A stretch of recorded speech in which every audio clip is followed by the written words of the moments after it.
Welcome to McPlum, simple solutions served daily. In this video, I will explain how to change an alternator on a Honda Pilot. First, prioritize safety by disconnecting the negative battery cable. This prevents accidental electrical shorts.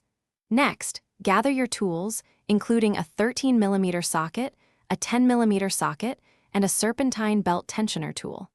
Always ensure the engine has cooled down completely to avoid burns during the process. Now, let's tackle the serpentine belt. Locate the tensioner pulley and use your serpentine belt tool to release the tension.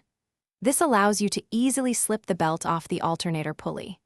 Next, disconnect the main power wire, usually secured with a 10mm nut, and then unplug the smaller electrical connector from the alternator. With the belt and wires disconnected, it's time to remove the old alternator. There are typically two mounting bolts, often 13mm, holding it in place. Once these are removed, carefully work the old alternator out of its bracket. Now, take your new alternator and carefully slide it into position, aligning the mounting holes. Secure it with the two bolts. Almost done, reinstall the serpentine belt, making sure it's correctly routed over all pulleys. Then, reconnect the main power wire and the electrical connector to your new alternator.